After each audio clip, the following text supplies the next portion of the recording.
Good morning, good evening, good afternoon, wherever you are in the world, welcome to the show. This is the Millennial Millionaire podcast, and I am your host, Steven Cohen. This podcast is focused on bringing some of the wisest minds from across the globe to discuss concepts, strategies, and ideals that will lead them to be top performers in their respective industries and their lives. This show is for the millennials and millennials at heart to transcend their mindset, their health, and their income to the next level. We are so excited to have you on this journey with us. Welcome to the show. Yo, Millennial Millionaires, welcome back to the show. Hope everyone's having a super productive and accomplishing week. Today, this week's episode, we have another awesome guest, an industry legend, someone that hits very close to my heart, being in the same industry and has been a role model and mentor to me in the solar space. We have Mr. Michael O'Donnell.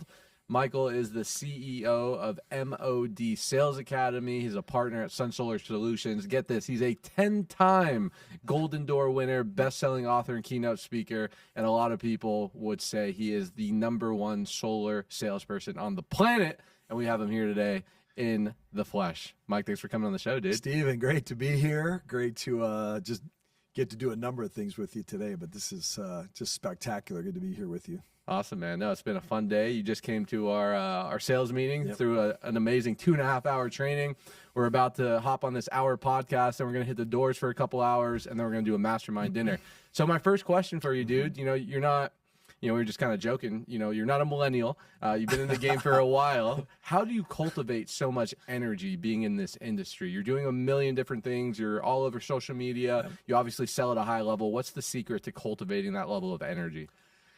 You know what? Yeah, so I'm not a millennial, right? I'm a baby boomer, born in 1964. So I think I shut that thing down. That was the last year you could call yourself a baby boomer. So right on the verge of that next wave. But they say that if you love what you do, you'll never work a day in your life. I'm in a situation where I'm like, golly, man, how do I get more hours into the day? So obviously, being an owner of a big solar company is, takes a lot of bandwidth, and then being a VP of sales and marketing takes a lot of bandwidth. Selling solar takes a lot of bandwidth.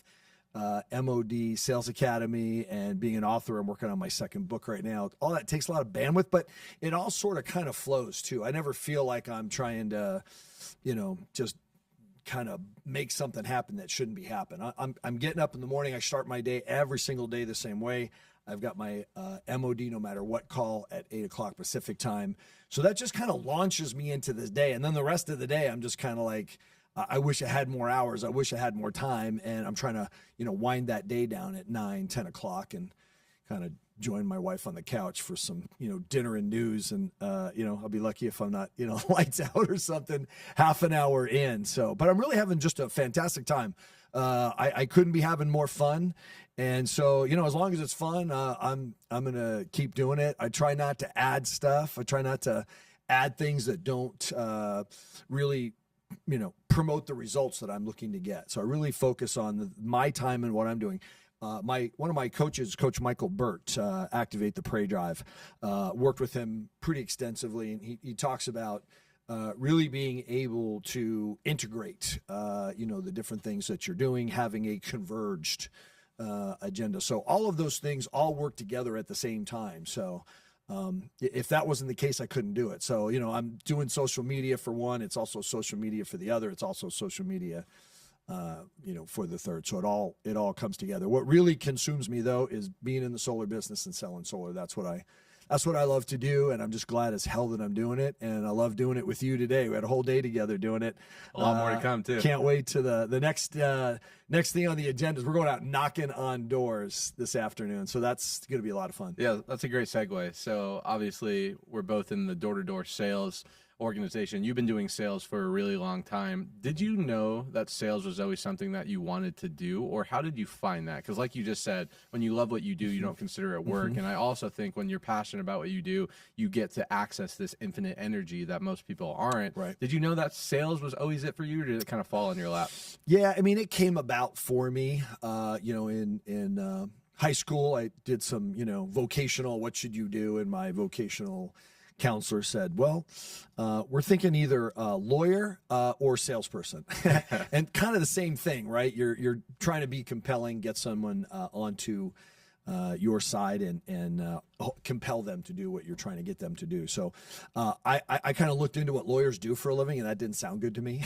I don't like to be in an adversarial situation. I would not be as good at being in a fight with somebody all the time as opposed to trying to bring someone over, to my side. So I enjoy that a lot more. But realistically, I got an inkling when we used to go out and collect money for the Jerry Lewis Muscular Dystrophy Telethon. We do that every Labor Day.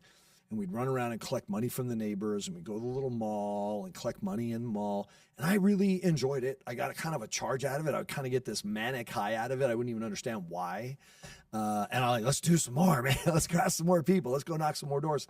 And, when you do your athletic activities and you got to go sell chances or, cookies or whatever you're selling, I just seem to be better at it maybe than a lot of the other people were. But when I really figured it out was when I was had a paper out at 12 years old, 12 to 15. I had a paper out, and I literally was one of the worst paper boys ever. Like my manager just like, oh my God, I was a 4 a.m. paper out. You had to get them delivered in the morning, and he'd be like, you're the worst paper boy ever, and you're supposed to collect every week, and I would collect like every 4 weeks, and then everybody would owe me 4 weeks, $1.15 for the paper. You owe me $4.65 or something. And they'd just be, you're supposed to collect every week. I'm like, I'm going to collect.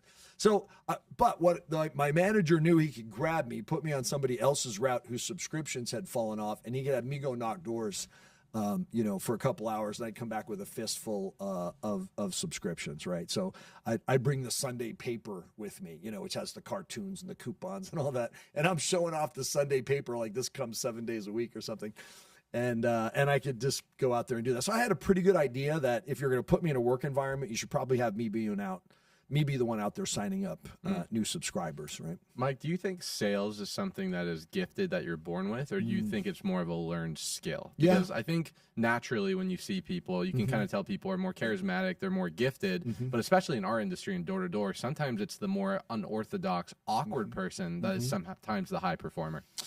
That's a great question, and I've experienced both. I think somebody would meet me and think, that guy's going to be good at sales, right? So I kind of fall into that first category. But I've met lots of people in my life, especially ones who were mad that I was making, many times more money than them, and they felt like they were more valuable to the company, right? And I really couldn't disagree with them. You're talking about super competent people, show up, work hard, diligent. The customers love our company because of the great work that person's doing. And yet I make more money, and it's my job to play golf with his boss. And he's like, it just didn't seem fair.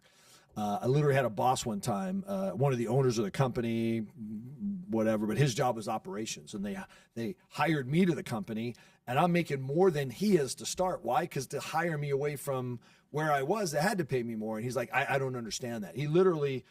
But he was a very competent guy. So he went in, quit his job. And next thing I know, he's my boss as sales manager. Because my owner said to him, that's the way the world works. Salespeople make more money because no one else has a job if they don't do their job. And they just demand more and they get more. I've had guys that were good project managers type, super competent, squared away Marines, and they're stuck in this income bracket that's not great. And they're super valuable. And I've had conversations with them and say, again, that's the way the world works. If you can be super competent, maybe you could be super competent at meeting people, talking them to look at presentations and proposals, and getting them to try your company. And if you can be super competent at something that pays really, really well. And so I have seen people make that transition from the operations side of the world to the sales side of the world, from people who really could have picked anything to be really competent at. Yeah, it's interesting because I've been doing direct sales industry for over a decade, obviously not as long as you, but it's changed my life. I was a college dropout, didn't have much formal education, but I've really dived into the whole personal education, started reading books, people like, Napoleon Hill and Brian Tracy from a really early age, and really just conditioning my mind for success. And then finally, as I started getting some good momentum, I always used to talk to old buddies from high school. I was like, hey, why don't you guys do the sales thing, right? Like, you're not happy with your job, you're not happy with your career. And they would respond, I'm not a salesperson. But the thing that I found, and I'm sure you'll agree. They say that with pride too. Yeah, right? With pride, right? I'm not a salesperson. But I think everything is sales, right? Like at the end of the day, if you want to be a good father, if you want a good husband, you have to sell your significant other. You have to sell your kid on why they should eat their veggies or stay with you. Yeah. So what's your thoughts when you hear that people don't like or respect the profession or the art of sales? Well, I think that people have a thought in their mind, and they don't want to of what that means, and they don't want to be that guy. They don't want to be the guy in the car dealership who put the pressure on and got them to buy it that day. So, and I've had a lot of people that were already in sales, and they didn't want to be that guy. So I'm showing them how to close, and they're like, "Yeah, I don't want to do that."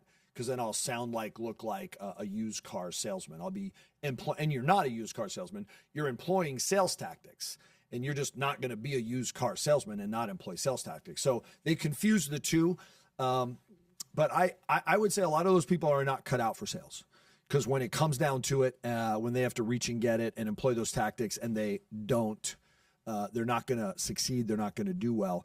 Unless they can really get over that and really start to embrace, it is a craft. To be a master at that craft is something to aspire to. It's not something to look down on. But having said that, even myself, when I got out of the corporate world where I was selling IT and an account manager to Fortune 500 companies and switched over to solar, where I'm knocking on doors, I went from a regional vice president with P&L responsibilities to literally a door-to-door salesman. Let's just say it took me about 2 or 3 years to update my LinkedIn profile. Yeah, family barbecues are a little awkward conversations, huh?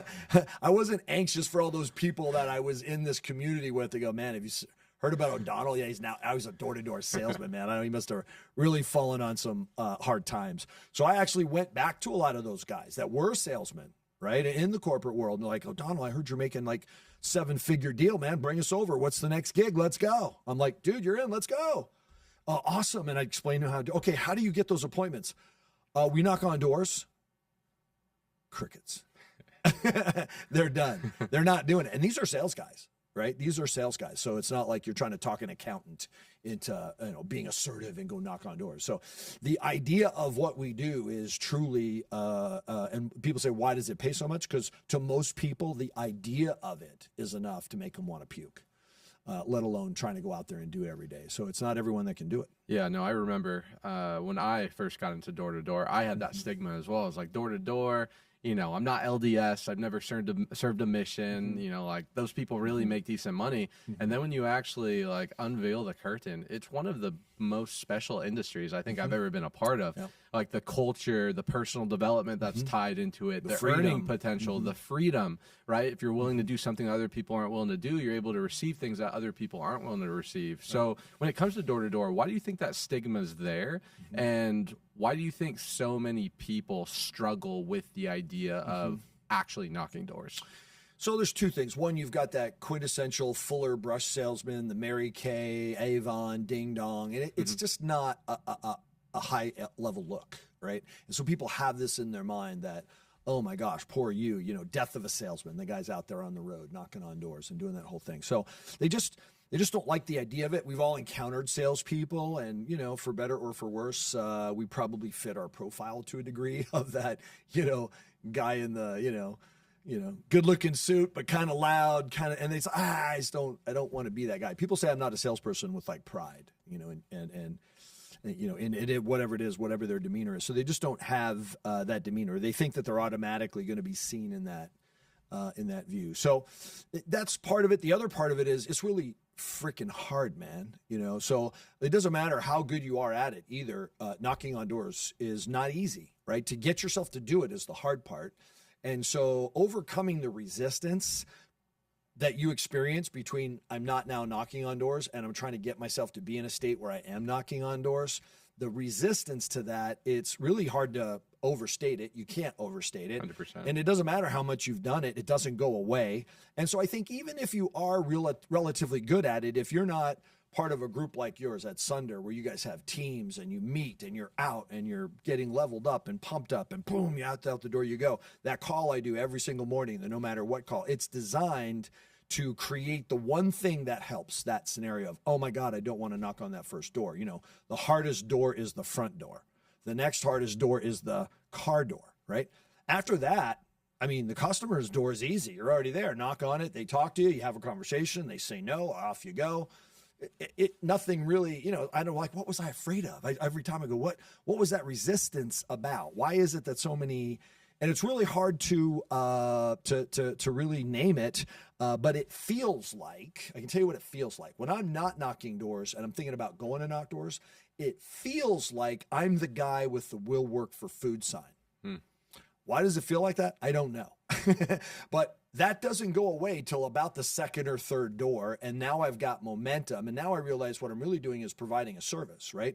I'm having a conversation with somebody about something that would be very, very beneficial to them. And for me to project my ass onto their door to do that, especially right now in Nevada where it's, you know, way over 100 degrees and doing that's a high level service. And if I can look at it that way, then I have a completely different, mentality about it. Yeah. At the training you just did, you talked a lot about being a professional and adding true value and having that service mindset. Was that something your whole sales career you understood, or was that something that you've learned to shift your mind from being maybe a hunter or someone that is out there to get something versus to give something to the consumer? Yeah. No, I had to acquire that mindset, right? And so if you're going to do this for consistently for a period of time, you're going to repeatedly have to, you know, find that gear. And when I realized that I wasn't interrupting someone, bothering someone, I'm not going to apologize. Hey, sorry to bother you. I'm the will work for food guy, you know. And in reality that I'm doing a valuable service, right? When somebody goes from not shopping for solar, not interested to solar, and they meet me and they have a conversation and they're going, you know what, that does make sense to take a look at it. Yeah, I will take a look, right? That's setting that appointment. That's a monumental service, right? And realizing that the service to them is having them open up their mind, and all of a sudden they're willing to look, right? That's the big primary service. And then what I'm doing for the company is I'm the one that is doing what most people can't do, which is to absorb a high level of rejection, right? When I'm interviewing people for this job, I tell them, you know what? So here's the good news. Solar's awesome. It's the conversation of the topic. It's solving the problem of humanity. It's creating, you know, an ability to get to this next place where humanity is going to have unlimited energy at no incremental cost. It's going to unlock and power the AI that's going to take us to this new place. And by the way, when you do it, you can make $500,000, $1 million a year. There's like, oh my God. I go, do you want me to tell you the bad part? Here's the good, the bad, and the ugly. Let me tell you the bad part. Here's the bad part.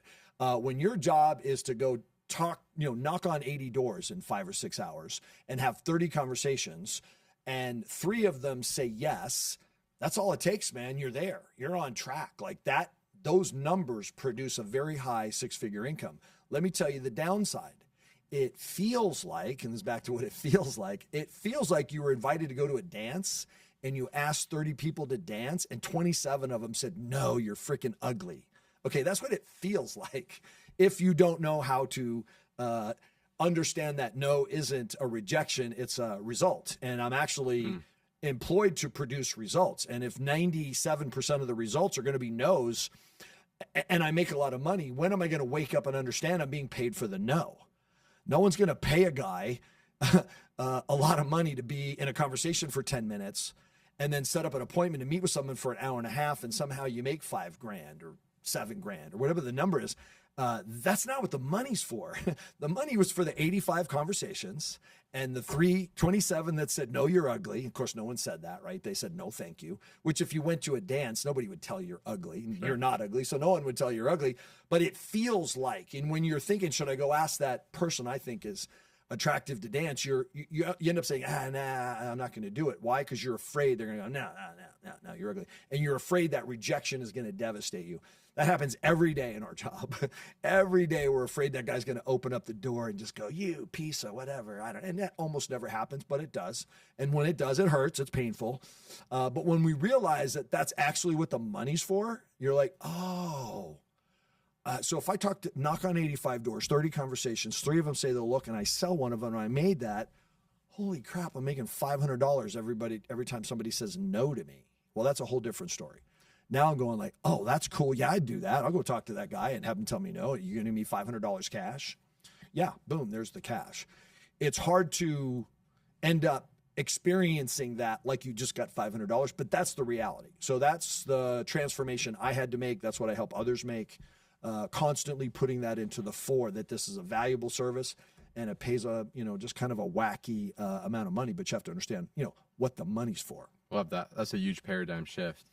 Mike, I'm curious, you've coached thousands of salespeople across the country, specifically in solar, but in other industries as well.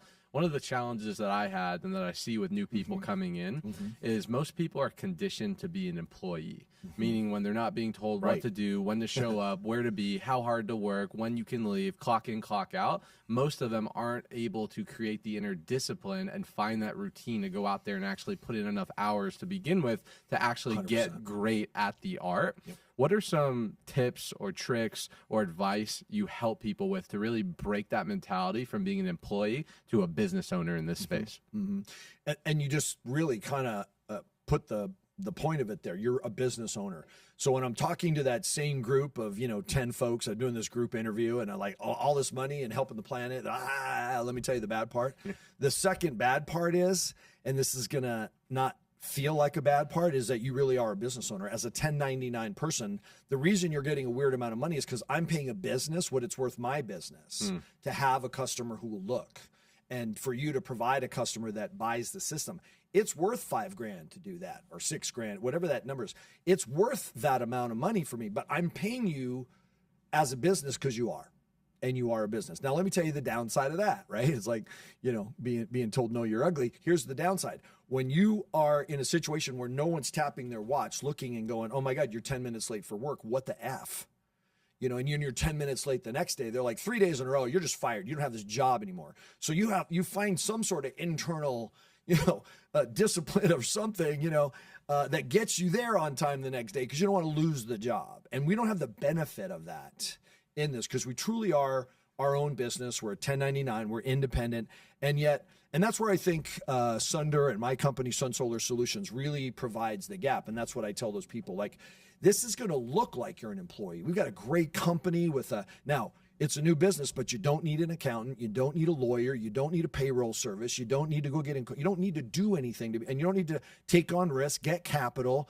All you have to do is go to work like you have a job when in fact you don't have a W-2 job. That's the trick. We'll do everything else, including provide that environment where it feels like you have a job. You got a team and you're showing up for the 1:00 meeting and you're charging out into the field. You and I are going to go knock doors at 5:30 this afternoon. We're meeting people there because we're there. They're going to be there, right? Well, if we weren't there, would they be there? Good chance they wouldn't. So, we're creating that environment where people work as if they were W-2, even though they really are an independent business. Now, people like me, you tell me that I can make 4 times as much money by working twice as hard. Someone's going to have to tackle me, right? You're going to be having an intervention on work addiction soon, right? Mike, we haven't seen you in like 11 days. You need to be home for like at least an hour, right? So, you got different kinds of people that have different kinds of issues. But I think most people do have that problem where if you kind of leave them alone, and if you did this with me and leave me alone, I'm going to be up till 2 or 3 in the morning, all right, whatever you're doing, playing video games or God knows what, till 2, 3, 4 in the morning. Then it's time to get up and go to work like a grown-up at 8 o'clock. And, the best thing about solar for me in the early days was that I could, get up I'm not a morning guy, right? I could be up till 2, 3 in the morning, get up at 10:30, still be in my pajamas at 1 o'clock and crush. Yeah. I thought that was a good thing. Well, it is a good thing unless you're actually trying to make a 7-figure income, and then that's not going to cut it. So you got to shift into a different gear. 100%. So why solar? Obviously, you're a talented salesperson. You've been in corporate America. You've had multiple sales jobs. You shared with the group that you created this technology that was like one fraction away from being the next Google or Amazon. I can't remember exactly. Why solar? Why now? And where do you see the industry going? Somebody asked the guy that was standing next to Tiger Woods when he won the amateur championship, and this is the very, very beginning of his career, not a pro yet, and Tiger won it, but the guy was with him. The local pro is on TV for no reason. And the guy sticks a microphone in his face. He goes, "Hey, what do you do?" And he goes, "I'm in sales." And he goes, "Really? What are you selling?" And the guy says, whatever's moving. So it's really beyond whatever's moving. For 20 years, 25 years, I was in the IT industry because to me, I wanted to be where the action is, man. That's where the world was pivoting around. We're building the internet and getting email, and everyone's getting this World Wide Web, and all of it's going to change the world. I owned a .com, is what you were talking about, and we, had millions of people talking around the globe for free long distance. I was like, what? Basically doing Zoom, in 1998. Zoom, long distance for free with video, and you got your own crayons, and like, what's going on here? So literally the world was changing. It was a lot of fun to be where the action was, right? 25 years later, 2015, I was kind of beat, man. It was, the IT industry was really getting to a race to the bottom thing all the time. And here I see these solar systems going up on the roof. And I'm like, those things look expensive. And it looks like they're moving, right? And that's what attracted me, honestly. It was kind of the whatever's moving type of thing. I had looked at it in like 2003, $10 a watt, a 12 kilowatt solar system's 120 G's. It's like, no one's going to buy that. And so I looked at it, I was interested, but I didn't stick and moved on. Part of me wishes I had mastered solar in the 2003 zone or something like that. But so it was the whatever's moving. But once I got into it, I realized this is what the planet needs to get done. We now have this platform where everybody can communicate instantaneously with anyone else with full voice, video, data, with no incremental cost. And now we've taken that to this next level where we have access to all these servers that are going to create what we call artificial intelligence. I don't think it's artificial. I think it's just cumulative. It's the sum total of our intelligence, but having access to all of it all at once because we have the processing power now to do that. And so where AI and the internet meet the future is energy. It's power, right? So we've got to bust through this realm of power costing a lot for each incremental unit that we use, and the incremental units are going up all the time. We need to do to energy what we were able to do with the internet for information and communication, which is to make it that you and I could be in a Zoom call for 14 hours a day with voice and video at no incremental cost. Our ISP bill doesn't change because we're on a Zoom call every day and there's people from 60 different countries. How in the world can that be free? It's a miracle. And yet it is free, right? No incremental cost to have that meeting every day. So where we need to do the energy required to make that available to the whole planet so it can really bring the benefits of what it can do, it's going to take a massive amount of additional energy. And that's going to make a massive amount of pain who are still people getting their energy where they've been getting it, this traditional source where each incremental unit costs a lot of money. You need to transition to this other source. When I own a solar system, what's my incremental cost for the next kilowatt hour? What's my next incremental cost for the solar system, then my year's worth of energy the next year? The energy has no incremental additional cost. So now we've done with energy what we are able to do with information and communication. Those two are now colliding. The amount of energy needed to run AI is going to just blow people away. That's going to have a devastating effect on the people who are just trying to get by doing what they're doing and don't want to listen to us. But at the same time, getting on the other side of it, that's going to bring stuff we can't even begin to, fathom in terms of a result, from a humanity standpoint. So do I want to be where the action is? That's where the action is, man. I'm right in the middle of the thick of things on the thing that's changing the planet. That's where I want to be. Yeah, I love that. They did a study a couple of years ago, I remember, on Forbes, and they're, asking all these people, what do you think the number one contribution is to success? And everyone said, talent or charisma or motivation or where you're from or what city you're born to or what college you went to. And it was timing. One of the number one reasons why someone is successful or not successful. Right. Sure, there's a lot that goes into it, but it's being at the right place at the right time with the right people. Yeah. And most importantly, taking the right action. And that's what I've been preaching for 8-9 years in solar. I don't think there's a better opportunity for anyone to come in that's hungry and go make a life-changing income. You show me somebody with a fortune, anyone in history, and I'll show you someone that had a little bit of luck with timing, right? 100%. Mr. Bezos, Mr. Elon, but they had to take that opportunity and the good timing and then do a lot of work to turn that into an actual fortune. A lot of people were met with that same opportunity, didn't do it. 100%. Let's talk about high performers, Mike. So, in the solar industry, just like most industries, I really do believe in the 20-80 rule.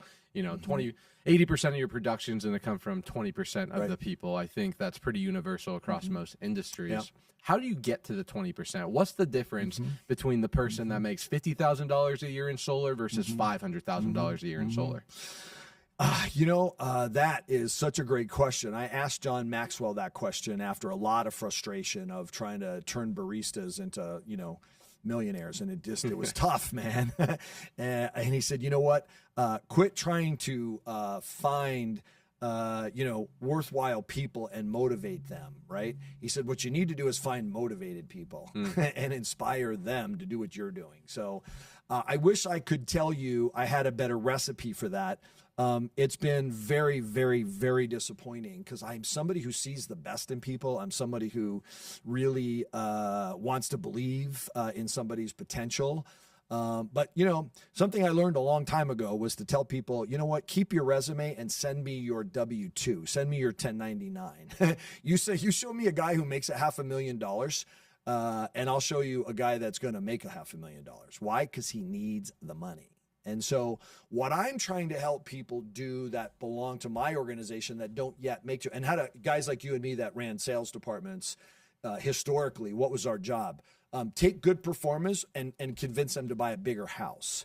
Take good performers and convince them, if you're going to do well around here, you need to be part of this, country club, and you're going to need to get a boat slipped out at the lake. What are we doing? Keeping them broke. We're increasing their overhead. We're keeping them broke in the bad way, which is to increase their, monthly expenditures and not wasting money, but spending it on things that aren't going to build wealth. So what I really am trying to do now, and every single day I'm in this mastermind, the big thing is about creating this 7-figure income, but, stay broke in a good way. So make the money, get the money, and then have a constant stream of the money going out into investments, into real estate, into, whatever you're into, mutual funds. Get it into something where it can't disappear. My favorite is real estate. And so stay broke because you keep putting the money away instead of stay broke because you keep buying, other stuff. You know what I'm talking about? And so that's really a mindset. That is a Napoleon Hill thing. So every Friday on the No Matter What call, every Friday is Financial Freedom Friday. And that's what we're talking about. I'm trying to turn what I've been able to do with myself is after I made a 7-figure income the first time by selling 2.5 million watts of solar, something clicked in me. And I said, if I'm able to do that, why am I not required to do that by myself? And I really like being able to go and write a check for $700,000 to buy a house. I'm like, okay, I want to continue to be in a position like that. Well, I'm not going to be in a position like that unless I make the money. So now that I want to do it, I need the money. So what I have found, and this is what's just kind of a weird thing, is everyone whether they're a project manager, whether they deliver the mail, it doesn't matter what they do, they're all being successful at a terrible goal, which is make enough money so that they don't get evicted and that their credit cards don't get turned off, right? So they need that much money, and that's how much money they make. The problem that we have is guys need 100K to blow a bunch of it and still pay their crappy, whatever they're doing, and then they go drive Uber Eats if it's not enough. And it's like, so getting those guys into a mindset where they're like, no, I really need this money. I have the opportunity that could produce $500,000 to $1 million a year. How do I get myself to need the money? The problem is water seeks its level. And if you don't need the money, most of the time you don't make it. So changing the mindset so you wake up and go, no, I do need the money. Why? Because this opportunity is not going to be here forever. And I'm going to look back in 5, 7, 10 years. I'm going to say I was in a gold rush. Did I make a fortune or did I not make a fortune? And that's going to be your story. And if you want that story to say, I'm on the other end of that gold rush, I created financial freedom, I'm a wealthy person, I have a fortune. If you want that to be your story, you need the money. And that's what you got to do is need the money. Yeah. Got to create urgency, right? Urgency. And you got to create it yourself. People ask me all the time, they're like, how long do you think we have left in solar? And no one has a crystal ball. You could approximate, but 5 years, 3 years, 10 years, but it's like solar's ending tomorrow, because you don't know. And having that mindset, you can take, your 5-year goal and hopefully try to compress into 6 months. And I really love what you said about the financial literacy part. I would say that is one of the biggest pandemics when it comes to our industry. It's, you make more money, you spend more money, you make more money, you spend more money, and people aren't practicing financial literacy. They're just, like you said, they're just kind of going with the motions. And I'd argue most people don't get into an industry like this to have a nicer watch or car, maybe at first, but it's really to create freedom. So once their opportunity in solar is over, they can hopefully go do what they want to, not because they have to, because they want to. Yeah, that's what I aspire to, financial independence. But more than that, right? Because I have financial independence. I have a distinct advantage over guys that are in their 20s and still over in their 30s and 40s. And that's that guys in their 50s. And Napoleon Hill talks about this specifically. They have that men in their 50s make as much money in their 50s as they made their whole life. Well, why is that? Part of it is they've advanced, they have more knowledge, they've been promoted, but a lot of it comes from that urgency. They're like, I don't have 5 more rodeos. This is it, man. If I'm going to have financial independence and a lifestyle that I'm looking forward to when I'm not working anymore, this is it, man. I got to deliver it. I got to bring home the bacon. I got to create a legacy. I got to create financial security. And really make that happen. I've got a limited amount of time to do that, and I don't have any time to waste. So one of the things I really try to work on in this mastermind is trying to get someone to wake up to that in their 20s or 30s, or even their 40s. Yeah. How do you view money, Mike? What's your relationship with money? I almost pay zero attention to it. Like I couldn't tell you what my bank balance is. I couldn't tell you. I don't view money as a. I probably should view it more as a tool than I do. But I view it as a means to an end, and the end is the financial independence. I just did the 9-figure mastermind in the Mediterranean just here this last month in May, and me and about 40 other guys, Sam Taggart and I, and out in the Mediterranean with solar guys and a lot of CEOs or top performing salespeople. Really evaluating that closely. Like, what is it that you really want? One of the things Napoleon Hill talks about is desire. You really got to want something, man. One of the problems that I had is I didn't really have a big set of desires. My objective with money was to not worry about money. My objective was to have more money than bills. And if I had more money than bills, I didn't really have an idea for what I wanted to do extra. And it was as a result of, this mastermind activity and this function where I said, no, I really do want stuff. I really would like to, be someone who creates generational wealth. One of my heroes is Teddy Roosevelt, right? I wish we had a guy like that running for president. Actually, kind of reminds me of Trump a little bit, but he was the product of maybe 4 or 5 generations of wealth. He was somebody that you would kind of derisively say was born with a silver spoon in his mouth, right?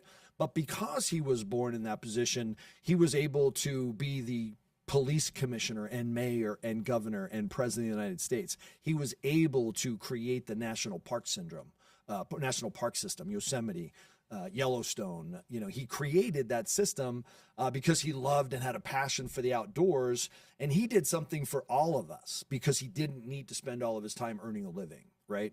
And even his father was a 3rd generation, and he was a lawyer and he worked in the family business, but he spent his whole life as a employed, really doing great things, like starting the New York Metropolitan Museum and the New York Metropolitan Opera and all these orphanages for boys' homes and stuff like that. Like, he moved the needle on how great a place New York City is today.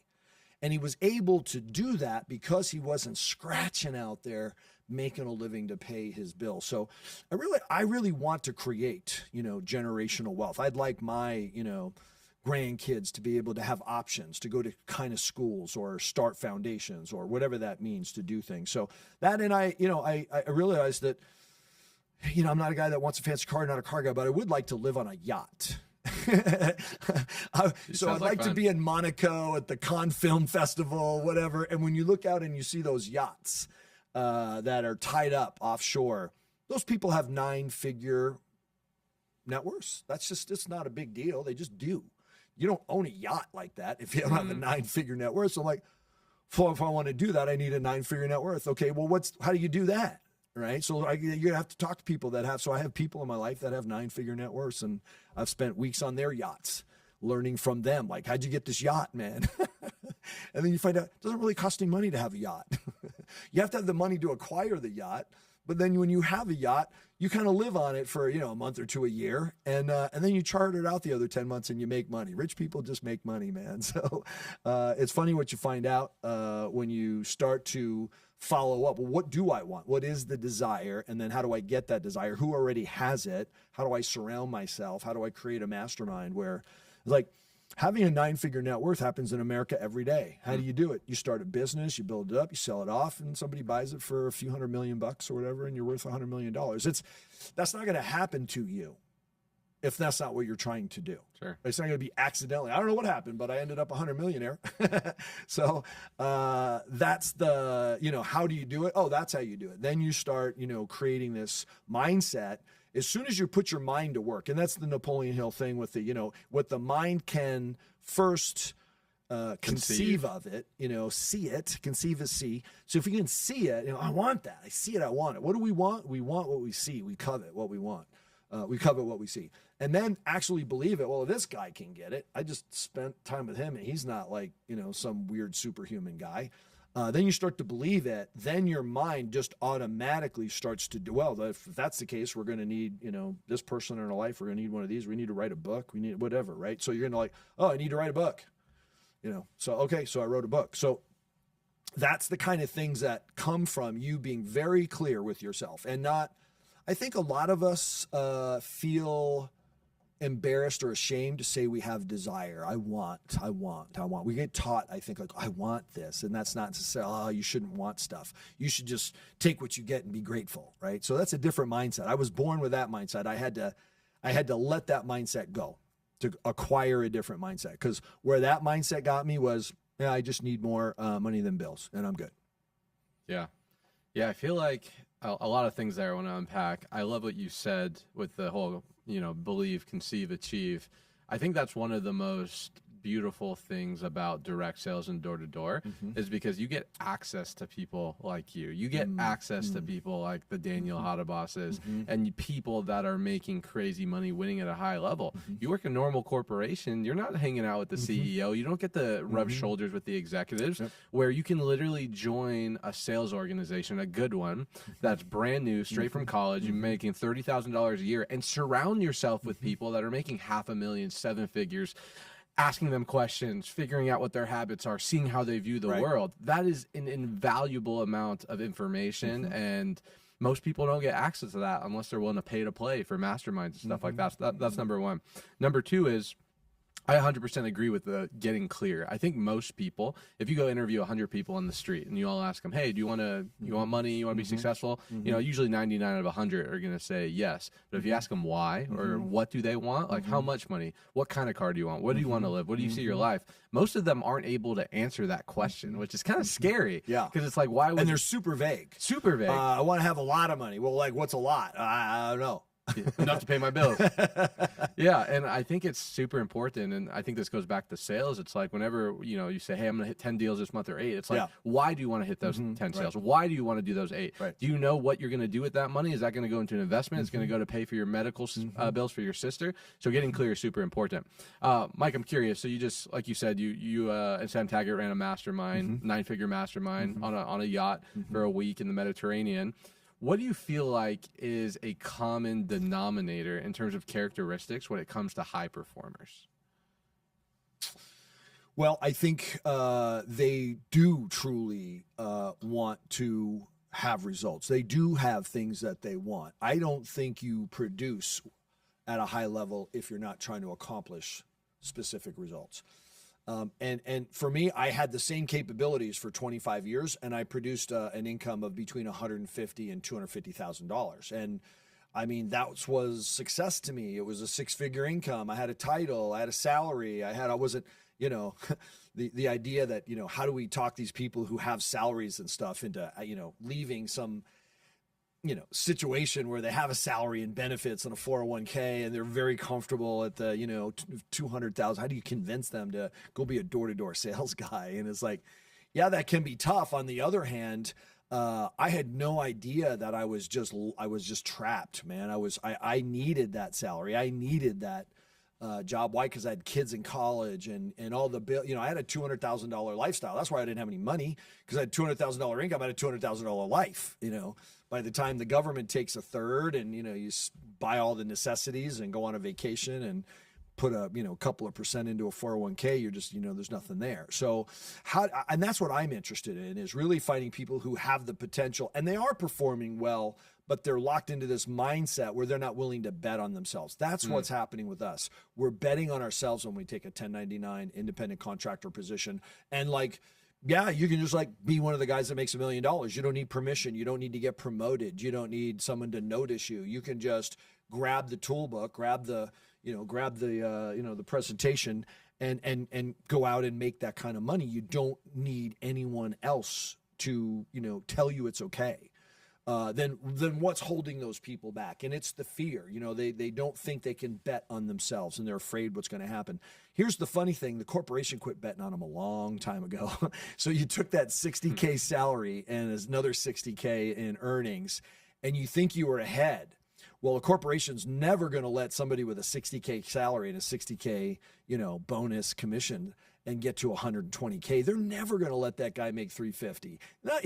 There's zero chance he's going to make $700,000. They have MBAs that are going to make sure they don't get that money. Every year the comp plan's going to change so that you work your ass off and you achieve, but you just stay in this bracket where you're making too much money to leave. And so really that's, I think the difference is kind of dealing with people who are performing well. They took a risk on that $60K salary, right? But if that guy didn't perform, he'd have been gone in 90 days, 120 days. They'd have cut that guy off like that. So what was their real risk coming up at the 60K or 80K or even 100K? What's the real risk? They had this short-term risk, and then for the next 20, 30 years, they had their hooks into a guy who could have made 3 times that money. The difference between what you're worth and what you're paid is the profit of a corporation. That's where the money comes from for shareholders. And so if you're putting your heart and soul into a thing for a corporate deal, their job is to extract the lion's share of the value you produce to deliver that to the shareholders. And, being the owner of a solar company, I wish I had more of that ability and mindset. In the solar industry, the guys who create the appointment, make the sale, they get the lion's share of the money. When you look at what solar is sold for a watt and what it takes to, retain a sales guy, it's a bizarre percentage of the gross revenue. If you worked for a plumbing contractor and you won a plumbing contract job and it was $100,000 and there was $25,000 in gross profit, you'd be lucky to get 10% of the gross profit. To get 10% of the gross revenue, that nothing else. What you asked me, why solar? Because nothing else pays like that. Nothing. There's just no gig you can get where you have no risk, no liability, no investment, and somehow you're commanding a third. You're commanding a third of the gross sale price. It's kind of bizarre. So yeah, those are some of the reasons. I have a question that I ask a lot of people, and I think I know the answer, but I'm kind of curious. So you've been in the solar industry for a really long time. I'm going on my 9-year anniversary this month. Pretty long time, longer than I've done basically anything else other than breathe.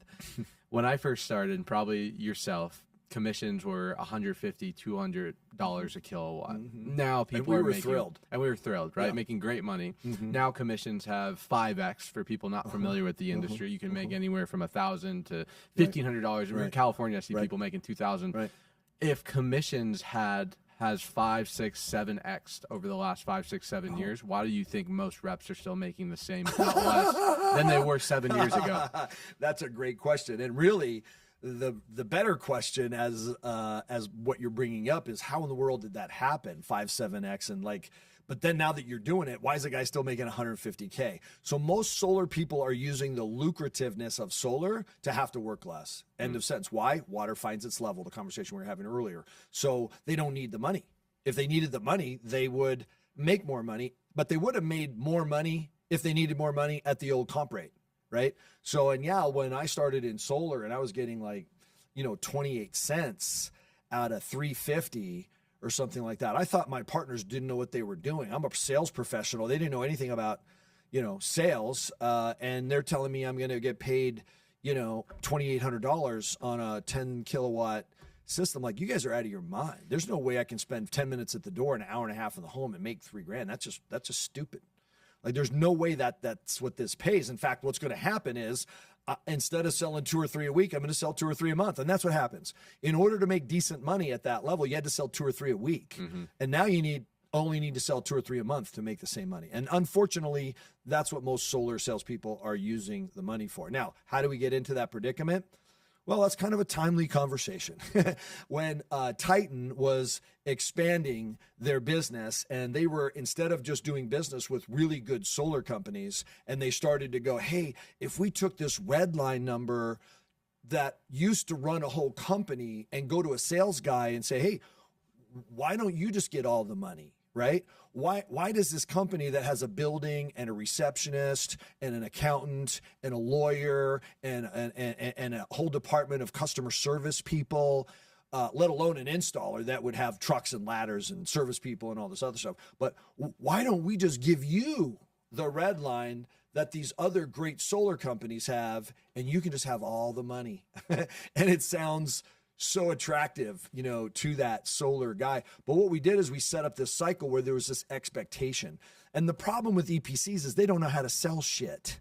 And so a guy who knows how to sell stuff is super valuable to them. And they're like, oh, you know how to sell? We'll just give you all the money if you'll sell. And that sets up this cycle where there's this expectation that people are making more money on a deal than they could possibly be worth. Even if I was making $2,800 on a 10 kilowatt deal at 28 cents, in 2015, and thinking these guys don't know what they're doing. This is way too much money, right? Never in our role as we're recruiting people and onboarding people, and we tell them, hey, you go out and you do this, and this is what money one deal pays. And they're like, you got to be shitting me. And then 2 months later, like, somebody's screwing me over, man, because the guys down the street are getting a nickel more. Crazy, dude. So what that did was set up this thing where we've taken the amount of money required to run a good solar company out of the solar company, the sales and the installation company. And now it's going to a sales rep who doesn't have any overhead. He's using the lucrativeness so that he only has to work, 10 hours a month or something like that. That's just a waste. So what's the solution to that? I don't know, but I'll tell you what the problem is. As of today, Titan Solar Power is out of business, right? So you're talking about a company that did almost $2 billion in sales, 3-4 years ago. Today shut the doors. Why? Because in order to get all that business and continue to get it and get it back after they lost it and steal it back and back, this whole red line thing turned what would be in a traditional business unbelievably absurd on its head, where somehow the tail's wagging the dog. Something's getting sold for $3 a watt, and the sales guy is getting this weird percentage of that. And so then is there money left to then run a good sales company? Is there money left then to run a good installation company?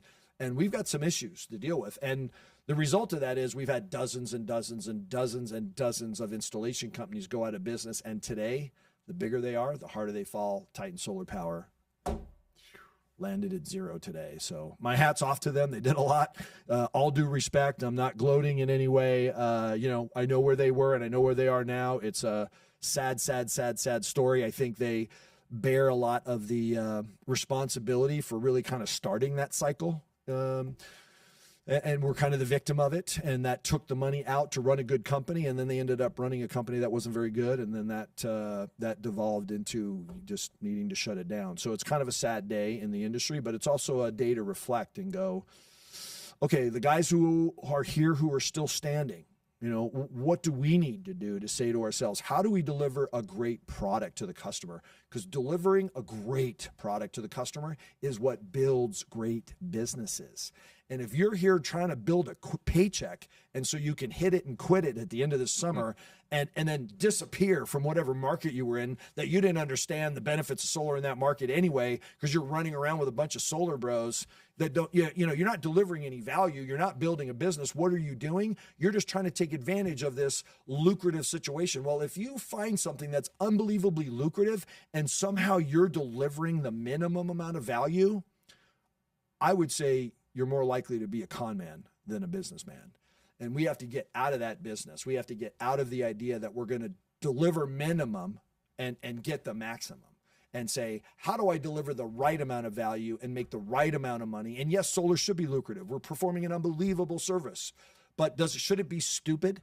If it takes 10 cents to make it so that a roof doesn't leak, and that 10 cents has to come out of the $3? Should the salesman go on, I want that effing 10 cents too? Should we then put it on the customer's house so that 30% of them are going to leak? Can anybody in any right world make it seem like that's a good business decision? If you're building a paycheck, yeah, that 10 cents helps you build a paycheck. If you're building a business, that's a horrific decision. And if you want to be able to sleep at night and not change your cell phone number every 6 months, you'd be better off putting that 10 cents into making sure the roof don't leak. That's what I think about it. No, it's well said, dude. And I think that applies for most businesses out there. You know, it's a game of outlasting the competition. That's what I kind of realized. Simon Sinek has a great book. He calls it The Infinite Game, where most business owners, they're playing a finite game. They're playing for today, this week, this month. Hey, we're the best this quarter. We're number one in revenue this year. We're crushing our competition. But business isn't really a finite game because it's all about who can outlast their competition the longest. And we're seeing this in the solar industry firsthand. Some of these massive companies that were dominant 2, 3, 4, 5 years ago because they zigged when they should have zagged are now putting themselves in situations, and a lot of them aren't able to get out of it. So my mindset's always been from the sales side, how do I do the right thing daily, consistently, so I can outlast everyone else? You don't have to be the biggest. You don't have to be the best, right? As long as your goal is to progress better than where you were yesterday, eventually you will get to the top while other people around you start to deteriorate. 100%. So I love it. And the reason Sun Solar Solutions and Sunder do business at a level of partnership where the word means something. Like I hear things that Sunder says to us as, Sunder being the sales org and we being the installation company. They're like, wow, I said no one ever. Like, hey, if this happens, this could hurt you guys. That said no one ever. Like, how is somebody thinking about what's going to happen on the other side of the table? But that's the kind of thing. If there's not a win-win, if you're excited about a win-lose, that's not something that's going to last forever, right? In order to build things that last, it has to work, and it has to work for all of the entities. And I think of that Ferrari you talked about going the distance, outlasting it. The Le Mans is a 24-hour, Formula One race. And yeah, that hot shot who's driving that Ferrari, Formula One race car, he is a badass, right? And he wins, and he's in this winner's trophy, the winner's circle, and he's got that trophy. He's the last guy who should get credit for that car getting across the surface. If he had nothing to do with the car getting across the line, other than he was honored to drive it. He was in this unbelievable, opportunity to be the guy that gets to drive that thing. And you look behind him in the winner's circle, and there's 30 guys with that Ferrari badge. And you're like, all 30 of those guys were part of the team that got that car across. And until our industry has that mentality, we're going to continue, I think, to have some of these problems and be thought of in we have to fight off how we're thought of. And I think as soon as we realize that and try to make things so that it's win-win for all of the entities providing that value, then it's going to really come together. Well said. Mike, when it comes to winning at sales, how much of sales success is skill set, meaning handling objections, dealing with resistance, pitch, keeping people on the straight line, versus mindset, which is the consistency, the commitment, the discipline? What's that percentage? Well, it's funny. I think you could look at it from one perspective, and I tell people all the time they want to learn the door pitch, and they want to get the perfect pitch down, and no. I tell them, it almost doesn't matter what your pitch is. If you go knock those 85 doors and have 30 conversations, you're probably going to find, if you're any good at this, if you have an aptitude, you're probably going to find 2 or 3 people. Like if you can just get a conversation, you'll find 2 or 3 people go, okay, I'll take a look, and they'll set an appointment. Now, you've got massive amounts of improvement in your skill set, and you've mastered word tracks and psychological approaches to doing things, and you've now improved your mindset. How many people are going to say yes out of that 85 doors and 30 that open? Maybe another 1 or 2, right? So I would say most of it comes from the willingness to just go out and do it, and go out and do the work, and then learn as you go, pick up the training, pick up the mastery as you go. I think a lot of that mindset somewhat comes from an inner workings. You just find those people that want it. It's hard to make people want it that just don't want it. And, maybe those people should be baristas. I don't know. So it's really a combination, I think, of what is intrinsic, and then them acquiring the skills, and then leading them to a higher level mindset. But you really got to start with people who are motivated, people who really want it. You just give them the basic tools, and they'll go out and make shit happen. I love it, dude. I love it. Man, we could chop it up for hours, but I know we got to get to these doors here soon. So, wrapping up. Sounds like a good idea to make this podcast go another 3 hours. Oh, we didn't have time to knock doors. Oh, but we made it to berries. There we go. Mike, my last question for you. What advice would you give your past self? So the Mike today, who's a freaking superstar, CEO, partner, 10 times Golden Door winner, the best solar salesperson on the planet. What advice would you give your day one, week one, Michael O'Donnell starting in the solar sales industry? Well, I would back up before that and say I would have started betting on myself, 15 years earlier, right? I stayed, I milked that salary plus thing and stayed in that bracket for so long. I didn't perceive the problem. I didn't perceive that being at, 150 to 250, 300. I didn't perceive that I was wasting an opportunity, right? A decade in my 40s. I think I could have done in my 40s what I've done in my 50s, and I didn't, right? Why? I didn't perceive the problem. So to wake up to the opportunity, wake up to the time. How much time do we have? That's what we were talking about. You know what? I don't have a crystal ball, but I'll tell you what. When someone's electric bill has doubled and then doubled again, they're not going to need a solar salesman to convince them they need to go solar. They're just going to go, holy crap, where's that solar guy, right? And then you and I will just have call centers of people that take incoming calls, and these guys in headsets will get paid $250 to close solar. Why me instead of the next guy, right? And so, that's kind of that standpoint. So we kind of went off on that part of it. What was the other part of it? You actually asked a different question, right? Yeah, I would say to myself better. You were saying what advice would I give to the guy that was doing it? Don't try and do it perfect. Get out there and just do it. Find people that know how to do it and spend time with them. You can short circuit the amount of time that it takes to really become a master at this. Why do I know how to do it? Because guys showed me how to do it. I wandered into a room of guys selling solar in 1984, and I just happened to run into a group of guys that had been selling aluminum siding and replacement windows so they knew how to knock a door, get an appointment, sell a high ticket item to a homeowner, and they knew one thing. They knew why from decades of experience. And I was able to learn this from them because I would have taken decades to learn it, that in this industry, in that high ticket home improvement to a homeowner, there are no be-backs. And they taught me how to say, I'm not coming back, right? They taught me that the reason I wasn't coming back is because there wasn't going to be another meeting. So why don't you have the guts to say, I ain't coming back? And if I'm here and you're here, perhaps there's an opportunity. Maybe it makes a whole lot of sense. And maybe we can turn this fact into, I think solar's a home run for you. You going solar with me is a home run. I'll admit it. Can you and I come up with a grand slam out of this? Where's the mastery? Where's the, how do I master the craft of being able to close the sale? And sometimes people will ask me, is it a tragedy if you sign somebody up who's, not quite sold and they cancel? Dude, if you got a 20% cancellation rate, like, I've had 20% or less my whole career, that's not a tragedy because everyone has 20% or less.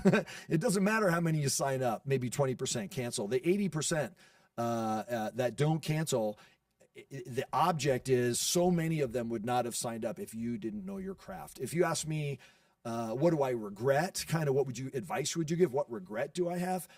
What I regret is sitting with people in Arizona that could have signed up for solar in net meeting in 2017, and I bought the objection that they needed another couple of days. And I know they don't have solar today or just went solar, and they should have got solar in 2017 with net metering. So I regret that. I regret that I wasn't better at my job, that I wasn't more skilled and had a better craftsmanship at doing that. But I thank God every day that I wandered into a room of guys who knew how to make an appointment by knocking on the door, and they knew there were no be-backs, and they said, by the way, the customer's going to love it, they're going to want it, and they're going to get to this point, and they're going to go, this is awesome, we're definitely doing it, you're our guy, just not today.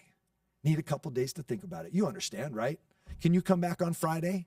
And knowing from the wisdom of those guys, yeah, that's not happening. I mean, every time you bet, it's going to happen this time, and it doesn't happen.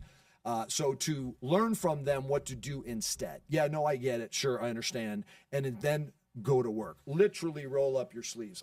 When a customer says that, I've got my my long sleeve, There it my is. untuck it. It's my big belly untuck it shirt. When a customer says that, it says, "Can you email this proposal to me?" What does that mean? Can you email this proposal to me? Politely leave. It means I love it, I want it, but it ain't gonna be today, pal. Can you email this proposal to me? Absolutely. Let's get this emailed over. In fact, let's do that right now. But let me roll these sleeves up. Why am I rolling up my sleeves? It's go time. We're about to go to work. My job just started. Everything I've learned was to be in this pocket at this time. And what I know that most people don't know, and my mindset truly believes this, at that moment, now's the time to do my job. And that's where my service is. Knocking on the door is a service. Getting the customer to understand that it's massively in their interest for a variety of reasons, and that it's true to get this process started today, that's my real service. And when I don't get that job done, then I feel regret. So I would suggest to anybody that if you don't know how to do that, you need to learn how. You need to learn those word tracks, learn those skill sets, learn those tactics. They're absolutely learnable. They're as old as time. Those guys that I learned it from in the early 80s, somebody taught them to do it in the 1960s. You want to see a great movie that'll teach you a lot about what we do? People talk about Glengarry Glen Ross, put down that coffee. Coffees are closers. Yep. Second prize, set of steak knives, hit the bricks, you're fired, right? People repeat all those memes and stuff.